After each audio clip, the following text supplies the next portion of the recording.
universe is gonna bring you some blah blah blah. Oh,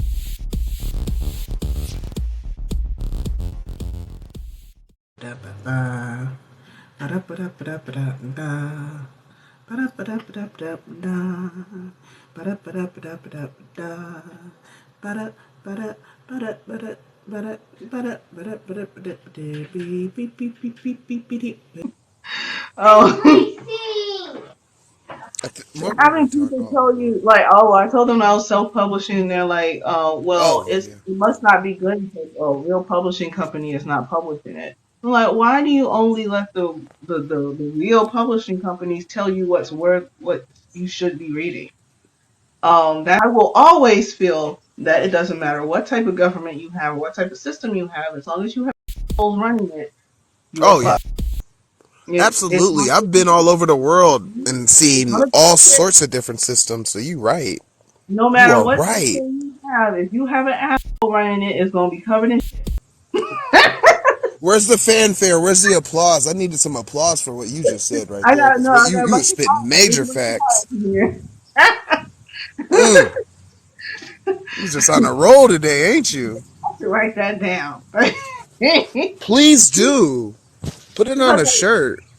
that's the other question about, is it moral to dispose of bigots? Like, technically, no. But, like, is it self defense to a point? Probably. Like, our society does not allow us to understand when we're taking care of ourselves. Our society Mm. doesn't want us to take care of ourselves. They don't care if we take care of ourselves. Like, you're looked down upon for using your sick leave, or taking time, leisure time. You should still be taking calls, reading emails and stuff. Um, it's all in that book. Laziness is not a thing. I mean, yeah, I was looking it Yeah, up, I want to take a look at that because that sounds interesting. and of course, I'm Like listening it to sounds it. like a very very interesting read. Uh huh. Laziness does not exist. I'm sorry, but I do have the author's name right, Devin Price, and they are a very interesting person. And in this book and the other book, they are explaining to you how you can value that, why you should value that, the history behind why we don't value it, like the Yeah. rabbit hole. With they explored the rabbit hole and got all the information you get out of that rabbit hole. I'm just over here just like, huh, scratching my chin. Yeah, I I've been listening to an Audible like I do most of my books, especially during the school year, because I don't have the brain capacity to actually read. Apparently, I've been doing it my Turn whole stuff year. on. Right? That's it. So I've been taking a break from making TikToks, but I have not taken a break, which works out Same. really well. It works very well. Hmm. I did like It is so time for a break to like yeah.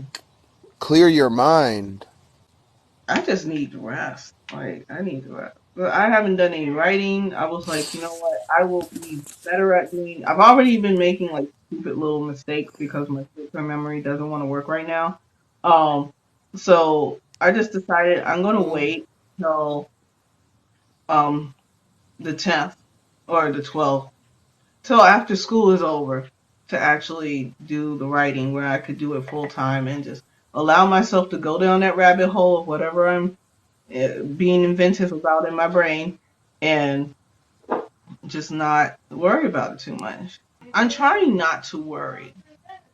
I don't want to worry, and I don't need to worry, and it doesn't help to worry. And that's another thing about hustle culture that they talk about in their book. That when you worry about trying to meet deadlines or compare yourself to other people, you don't really get it done. And then when it comes to No. law of attraction, if you're constantly begging God or the universe for what you want, you're like that kid that I am very familiar with.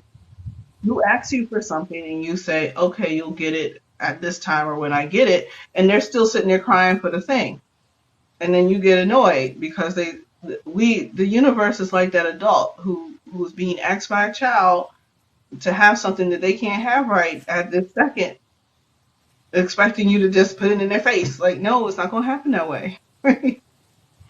So, and I think that's what we do that's what hustle culture is.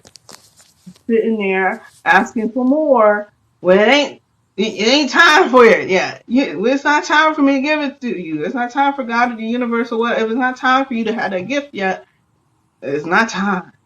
Like, and when I put myself in the shoes of the universe, it's like I can't give you what you're asking for yet until I can give it to you. The universe will give it to me in the way that they can and in the way that they will, and when they Yeah. can, when they have it. Like they want me to have it, but it's not time for it yet. So I got to sit there and learn how to play with my toys until the universe is ready to give it to me. I like that because a lot of what I've been thinking about Exactly exactly that. is to savor what you do have, and savoring what you do have in the classroom because people are coming playing with the toys that are out. There's puzzles, you can draw, you can build things, we got Legos, play with toys until you get the cereal. I'm having fun with analogies today. Killing it, dear. And this is what happens when you. Devin mentioned in the book Laziness Doesn't Exist that the composer of Hamilton had decided to take a break, and they went on vacation with their wife. Sorry. And then while on vacation, came up with the idea for Hamilton. Like as soon as they got the rest and decided, I'm not going to focus on work. Work just downloaded into his brain. That's awesome. Yeah, and like once I'm trying to allow all these examples to just um rewrite the negatives in my head.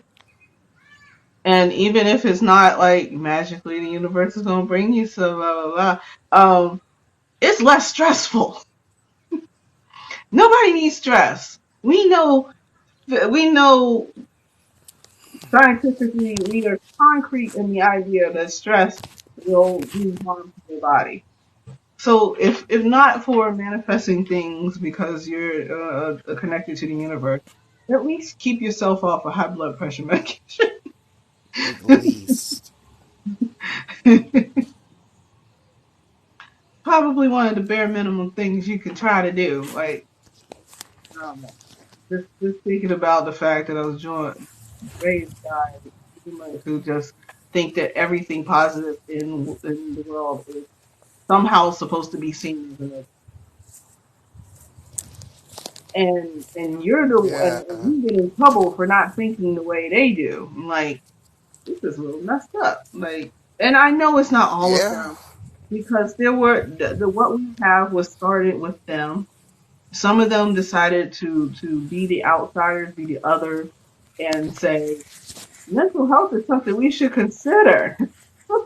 And some of them became psychiatrists, and some of them became teachers to teach psychiatry and to fight the good fight. And yeah, they did do a lot in the civil rights movement.